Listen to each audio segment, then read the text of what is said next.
লূত আলাইহিস সালামের নাম শুনেছেন? উনি আল্লাহর একজন নবী ছিলেন।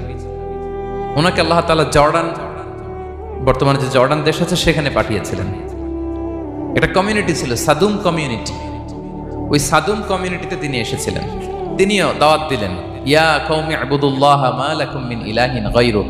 হে আমার কওমের লোকেরা, আল্লাহর ইবাদত করো, আল্লাহকে মেনে নাও। ওরা অস্বীকৃতি জানালো। সত্যের পথে আহ্বান করলেন, অস্বীকৃতি জানালো। ওদের পাশ দিয়ে ক্যারাভেন যেত, কাফেলার লোকেরা ডাকাতি করত। ডাকাতির শাস্তির ব্যাপারে তিনি ভয় দেখালেন। তারা নিবৃত্ত হলো না। এমনকি তারা সমলিঙ্গের প্রতি যৌন আকর্ষণ বোধ করতো না, আউযুবিল্লাহ। হোমোসেক্সুয়ালিটি, এখন একটা গ্রুপ আছে দেখবেন যে রংধনু নিয়ে মিষ্টি মিষ্টি কথা শোনায় বিশ্বব্যাপী। তাদের সাইন হচ্ছে রংধনু, রেইনবো। তারা ছেলেতে ছেলেতে বিয়ে, মেয়েতে মেয়েতে বিয়ে, এটাকে প্রমোট করে, নাউযুবিল্লাহ মিন যালিক। আমাদের এই মুসলিম সমাজে যেন এই আবর্জনা প্রবেশ করতে না পারে, আমাদেরকে সচেতন থাকতে হবে, ঠিক কিনা?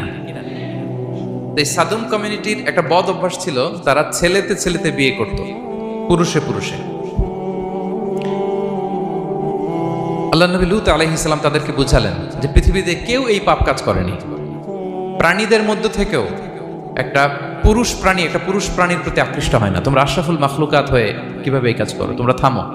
তিনি নানা ভাবে হৃদয় নিংড়ানো ভাষা দিয়ে দাওয়াত দিলেন, কিন্তু তারা মানল না।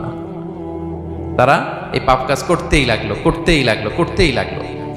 আল্লাহ তাআলা ফেরেশতা পাঠিয়েছিলেন ওনার কাছে পুরুষের আকৃতিতে। তারা এই আল্লাহর পাঠানো ফেরেশতাদের সাথে এই অপকর্ম করার প্ল্যান করেছিল। তারা মনে করেছিল সাধারণ মানুষ, আসলে এগুলো ছিল কি?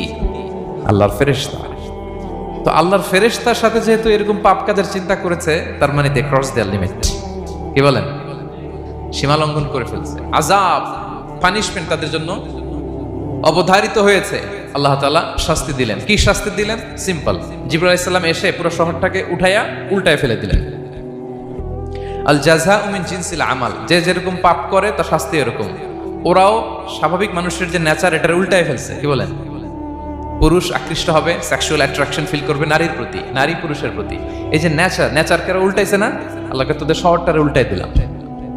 জিবরাইল আলাইহিস সালাম এসে পুরো সাদুম শহরটাকে আকাশে উঠিয়ে একটা আছাড় মারলেন, আপসাইড ডাউন। উপরের অংশ চলে গেল নিচে, সব মাটির অতল গহ্বরে।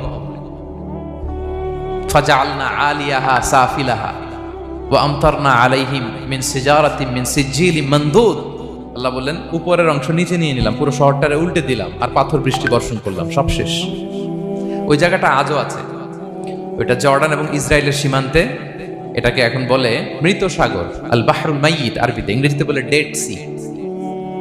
কি সি? Dead sea. মৃত সাগর কেন? কারণ ওখানে কোনো প্রাণী জন্মায় না। ওই সাগরে কোনো মাছ নাই, কোনো ব্যাঙ নাই, এমনকি কোনো শ্যাওলাও নাই। গজবের জায়গা। লবণের density at least 10 times more than the natural sea. সাধারণ সাগরের পানিতেই তো কত লবণ, আমরা মুখে নিলে রাখতে পারি এত লবণ। ওইটার চেয়ে কমপক্ষে 10 গুণ বেশি লবণাক্ত। গজবের জায়গা, আযাবের জায়গা। এবং আযাব কেন এসেছে? They cross their limit.